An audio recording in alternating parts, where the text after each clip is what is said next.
अष्टावक्र गीता उपदेश संख्या AG 49। कर्म और अकर्म का रहस्य। राजा जनक एक राजा थे, उन पर प्रजा का दायित्व था। उन्होंने अष्टावक्र से पूछा, गुरुदेव, यदि मैं साक्षी भाव में स्थित रहूं तो फिर कर्म कैसे होंगे, राजधर्म का पालन कैसे होगा, क्या मुझे सब कुछ त्याग कर वन में चले जाना चाहिए? अष्टावक्र ने कहा, नहीं राजन, त्याग शारीरिक नहीं मानसिक होता है। तुम राजमहल में रहकर भी परम सन्यासी बन सकते हो। रहस्य कर्म करने में नहीं, कर्म के फल से आसक्ति छोड़ने में। तुम अपना राजधर्म पूरी निष्ठा से निभाओ, परंतु उसके परिणाम को ईश्वर पर छोड़ दो। सफलता, विफलता, प्रशंसा, निंदा, यह सब तुम्हारे लिए एक समान हो जाए, तब तुम्हारा कोई भी कर्म तुम्हें बांधेगा नहीं। तुम कर्म करते हुए भी अकर्म के अद्भुत रहस्य को जान लोगे। कर्म बंधन इसीलिए बनते हैं क्योंकि हम कर्म को अपना मानते हैं। हमारा अहंकार कर्म में लिप्त हो जाता है। जब अहंकार ही नहीं रहेगा तो कर्म कैसे बांधेगा? जिस प्रकार एक कमल का पत्ता जल में रहकर भी जल से अछूता रहता है, उसी प्रकार तुम इस संसार में रहकर सभी कर्म करके भी कर्मों के बंधन से सदैव मुक्त रह सकते हो। केवल साक्षी बने रहो। अहंकार का विसर्जन। फिर अष्टावक्र ने सबसे बड़े शत्रु अहंकार पर प्रहार किया। उन्होंने कहा, हे राजन, यह मैं की भावना ही सभी बंधनों की जड़ है। मैं राजा हूँ, मैं ज्ञानी हूँ, मैं भक्त हूँ, मैं पापी हूँ, ये सब अहंकार के ही विभिन्न रूप हैं। जब तक मैं है तब तक तू है, जब तक तू है तब तक द्वैत है, और जहाँ द्वैत है वहाँ भय है, मोह है, दुख है। इस मैं को कैसे मिटाया जाए, इसे मिटाने का प्रयास मत करो, क्योंकि प्रयास करने वाला भी मैं ही है। तुम केवल ये सचेतन हो जाओ कि मैं है ही नहीं, वह केवल एक विचार है, एक भ्रम है। तुम्हारा वास्तविक स्वरूप तो निर्विकार, निराकार, निर्विशेष है। तुम शून्य हो और उसी शून्य में समस्त सृष्टि का आविर्भाव हो रहा है। तुम वही महाशून्य हो। यह सुनते ही राजा जनक के भीतर एक क्रांति होने लगी। उन्हें लगा जैसे उनके सारे संस्कार, सारे विकार, सारे संकल्प धीरे धीरे विलीन हो रहे हैं। उनका हृदय प्रकाश से भर गया। समाधि की अवस्था। अष्टावक्र गीता का उपदेश चलता रहा। प्रत्येक श्लोक राजा जनक के हृदय में उतरता गया। अंत में जब सभी प्रश्न शांत हो गए, तब सभी संदेह मिट गए, तब राजा जनक एक अद्भुत अवस्था में पहुंच गए। उनका शरीर स्थिर हो गया, उनकी आंखें खुली थी, परंतु दृष्टि भीतर की ओर थी। उनका चेहरा एक अलौकिक प्रकाश से चमक रहा था। वह समाधि की अवस्था थी। उस अवस्था में उन्होंने अनुभव किया कि वह शरीर नहीं है, मन नहीं है, बुद्धि नहीं है, वह तो केवल शुद्ध सत्ता, एक ऐसा अस्तित्व जो सर्वव्यापी है, सर्वशक्तिमान है, शाश्वत है। उन्होंने देखा कि ये सारा जगत उन्हीं में है और वह इस सारे जगत में है।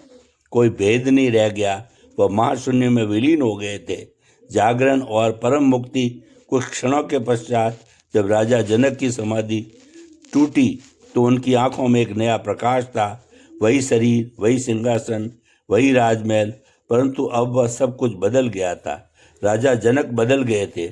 उनके चेहरे पर एक अवर्णनीय शांति और आनंद था। उन्होंने अष्टावक्र के चरण स्पर्श किए और कहा, हे गुरुदेव, आपके इस अमृत उपदेश ने मेरे सारे बंधन काट दिए। अब मैं जान गया कि मैं कौन हूँ। मैं वही हूँ जो सदा से था, सदा रहेगा। मैं आत्मा हूँ, मैं ब्रह्मा हूँ। अष्टावक्र ने प्रसन्न होकर कहा, ये राजन, अब तुम सच्चे अर्थों में सम्राट हो। अब तुम्हारा कोई शत्रु नहीं है, कोई बंधन नहीं है, तुम स्वतंत्र हो। और उस दिन के बाद राजा जनक मिथिला के राजा तो बने रहे, परंतु अब वो एक ज्ञानी राजा थे। उनका हर कर्म अब एक यज्ञ बन गया। उनकी हर गतिविधि में दिव्यता झलकने लगी। वह संसार में रहकर भी संसार से परे थे। वे महाशून्य में स्थित हो गए थे। श्रोताओं, अष्टावक्र गीता का यह संवाद कोई साधारण दार्शनिक प्रवचन नहीं है। यह एक जीवंत सांसों से भरा हुआ, हृदय को झकझोर देने वाला अनुभव है। यह हमें सीधे हमारे अपने स्वरूप से मिलवाता है। यह हमें याद दिलाती है कि हम वही हैं जिसकी हमने सदैव तलाश की है। हमें बाहर भटकने की आवश्यकता नहीं, हमें केवल भीतर देखना है, उस महाशून्य में प्रवेश करना है जो हमारा अपना सच्चा घर है। जिस दिन हम यह समझ लेंगे कि हम शरीर नहीं, मन नहीं, वासनाएं नहीं, बल्कि शुद्ध शुद्ध चैतन्य हैं, उसी दिन हमारे सारे दुख धूल की तरह उड़ जाएंगे। हमें कुछ पाने की आवश्यकता नहीं, हमें केवल उसका स्मरण करना है जो हम सदा से हैं।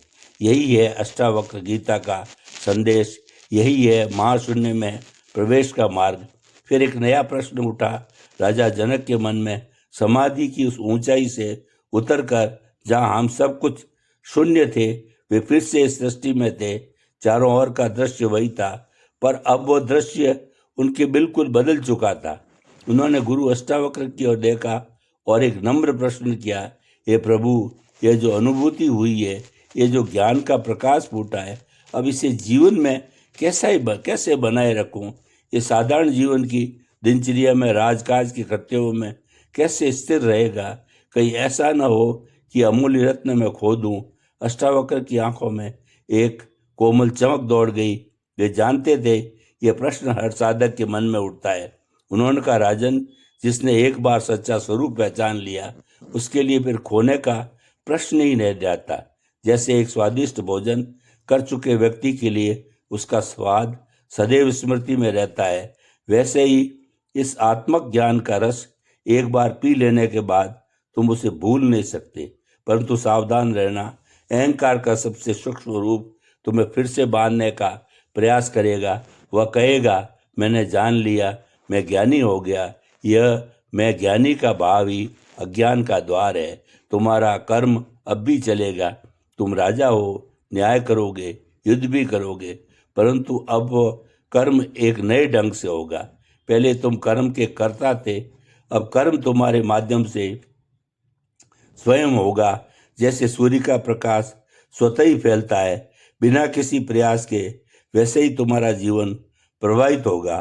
तुम्हारा हृदय अब करुणा से भर जाएगा, क्योंकि तुम्हें हर प्राणी में अपना ही स्वरूप दिखाई देगा। तुम्हारा न्याय निष्पक्ष होगा, क्योंकि अब तुम्हारा कोई स्वार्थ शेष नहीं रहा।